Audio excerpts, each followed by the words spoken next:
como que isso transformou aí nesses últimos 20 anos que vocês se consideram um liberal, né? Sem querer rotular também, né? Claro. Como jovem eu era muito rebelde, né? Assim, rebelde no limite, eu nunca dei problema em casa, nunca trouxe, enfim, nunca fui parar na polícia, nem nada do tipo, mas eu era muito contestador, desde cedo, né? Com 14 anos eu resolvi que eu era ateu, e daí eu infernizava o meu pai, que é um católico não praticante, né? E, enfim, ficava fazendo um monte de perguntas. Eu era aquelas crianças bem perguntadoras, bem chatas, que saía lendo tudo e perguntando o porquê das coisas. Quando eu recebia uma ordem, eu falava por quê. E meus pais, às vezes falavam porque sim, e daí eu tinha que aceitar, e eu evidentemente não gostava disso. Só que uma lacuna na minha formação na adolescência, que, claro, é a lacuna na formação da maioria dos adolescentes, era o conhecimento econômico. Mas eu sempre ansiei por liberdade, eu sempre queria ter liberdade e intuía que a liberdade era um fim importante e que se eu tivesse mais liberdade eu seria mais feliz. Só que, e na época, estou falando ali dos anos 90, não existia pessoas que pudessem influenciar alguém no caminho do liberalismo na opinião pública. Até porque na época os grandes meios de comunicação e de obtenção de informação eram o quê? Eu não sou de uma família especialmente politizada, então na minha casa era o Jornal Nacional, a revista Veja, no máximo. Que era o que eu lia, mas eu não fazia a sinapse ali de conectar aquilo com o liberalismo, né, nos anos 90. E aí eu acabei indo para a esquerda, influenciado por professores de história e tal, mas nunca fui militante de esquerda. E eu, conforme eu fui avançando na minha vida, entrei na universidade, eu entrei na Universidade Federal, e diferentemente de muita gente, eu não virei esquerdista lá. Eu entrei esquerdista e descobri o liberalismo. Pela minha própria curiosidade, em boa parte, porque no primeiro semestre da faculdade de Direito, vejam só, eu tive uma cadeira de economia, em que eu fui para a disciplina e comecei a perceber, olha, eu não sei nada de economia. E os meus colegas também não sabem nada. E a gente está saindo desse semestre sem saber nada. O professor veio aqui e nos lançou um monte de decoreba. E a gente acha que a gente aprendeu, mas a gente não aprendeu nada. E aí o meu irmão na época estudava economia, eu esquerdista, me considerava de esquerda, assumia a identidade de esquerda, né? E também pro pessoal não pegar muito pesado comigo, pô, eu tô falando de 2003, né? Sim, faz tempo. Era uma época que o espírito do tempo... Você quase não tinha levava... Era o famoso bonito ser feio. O espírito do tempo levava o jovem interessado por política e que não tinha uma formação da família de direita, com 16, 17 anos eu já era a pessoa mais politizada da minha casa, a pessoa que mais discutia política e tal, e enfim, eu não tinha muita influência externa, até que eu entrei na faculdade e comecei a ter contato com algumas pessoas que pensavam diferente e que falavam, às vezes até meio escondido assim, pô, dá uma olhada nesse autor aqui e tal, e comecei aos poucos a descobrir alguns autores liberais, mas para mim o grande ponto de virada foi quando eu peguei, porque isso foi uma vantagem que eu tive, porque eu era esquerdista, mas eu não era desonesto intelectualmente. E eu mantinha minha curiosidade aberta. Eu não me prendia a dogmas de posição.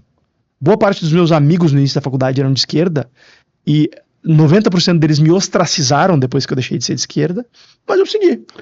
Eu peguei um livro, eu peguei um manual. A ideologia, né? Porque para eles o valor tá da pessoa ser parte da manada, ser parte do grupo. Sim, sim. Como eu me revoltei em relação àquilo, e não por meios irracionais, eu comecei a ser visto como uma má influência, inclusive. Mas meu ponto de virada foi quando eu peguei, nas férias de julho da faculdade, um manual de introdução à economia e fui ler. Meu irmão fazia economia na época e ele tinha aquele livrão lá, um manual de introdução à micro e macroeconomia do Gregory Mankiw, que era o indicado em todas as faculdades, que eu indico, inclusive, para pessoas que querem entender o básico de economia, entender como funciona e qual a importância de uma curva de oferta e demanda, que é um nível de conhecimento que todo estudante universitário deveria ter acesso. Facilitaria a ele entender como funciona a sua profissão, como funciona a sua atividade e o seu futuro profissional também. Exato. Não é que você tá mandando o cara estudar mercado de opções. Não, caralho, é o básico. Entender como se forma um preço no mercado. Que o empresário não bota o preço assim, tipo assim, o vento está soprando para lá, então eu vou botar isso aqui a R$100. Ou de acordo com a moralidade, né? Se ele é bonzinho, ele põe um preço baixo. Exato. Se ele é malvadão, o preço é alto. Então, assim, esse tipo de coisa que eu como um jovem de esquerda, tinha justamente esses preconceitos. Mas eu fiz um exercício que é raro de fazer, e eu não tô aqui também dizendo que eu era muito especial, mas só para explicar que é possível alguém de esquerda sair. por conta própria, mas é difícil. O mais fácil é a pessoa também ser convencida por pessoas do seu entorno, por pessoas que às vezes tem que ter até uma interpretação caridosa em relação às pessoas que são de esquerda, porque em boa parte, e isso não é algo que é para soar arrogante nem nada do tipo, em boa parte decorre justamente dessa ignorância em relação a conceitos básicos que deveriam ser compreendidos por pessoas que querem dar opiniões fundamentais sobre temas políticos, mas que não são. E de contradições e coisas, né, incompatíveis que a pessoa acaba não percebendo, né? Então tem uma síntese confusa do Exato. Que é, né, um coletivismo aí, né, ralo, e usa isso para orientação no seu dia a dia, né?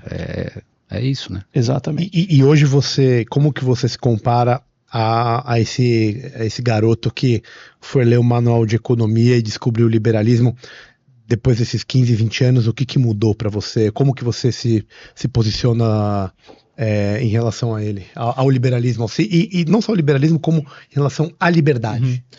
Eu nos meus primeiros anos de descoberta do liberalismo, eu devorei muitos dos clássicos, dos principais, Mises, Rothbard, Friedman, Hayek, Ayn Rand.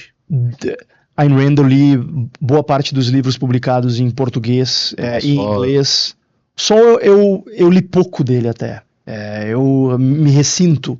Eu li o livro de economia dele, o Facts and Fallacies, e li artigos dele, claro, mas eu acho que é um grande pensador. E eu li a biografia dele também, que é um livro que eu lamento que eu perdi aquele livro. Eu tinha a biografia dele em inglês, mas eu perdi.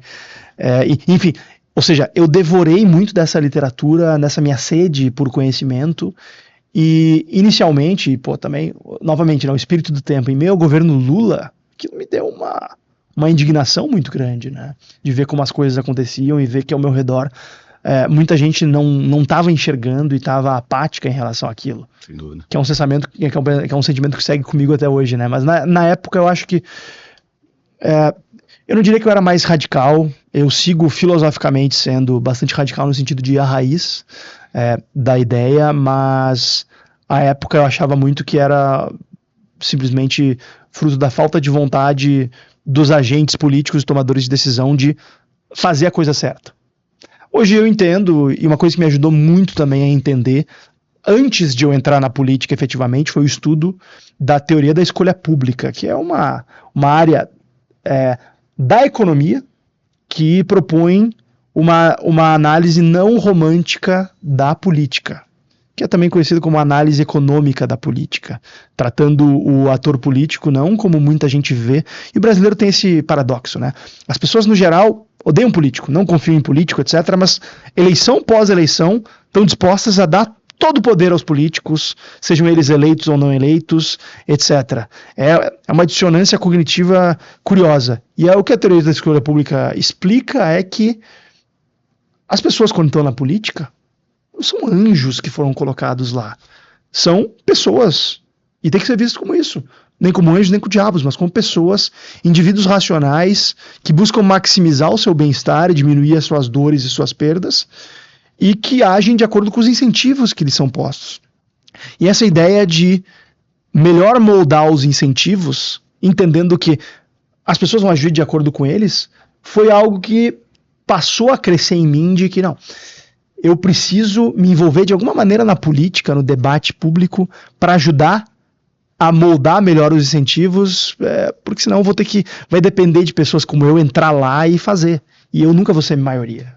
Pessoas como eu, como nós, dificilmente vão ser maioria. Mas a gente precisa de alguém para puxar ou para empurrar o piano, né?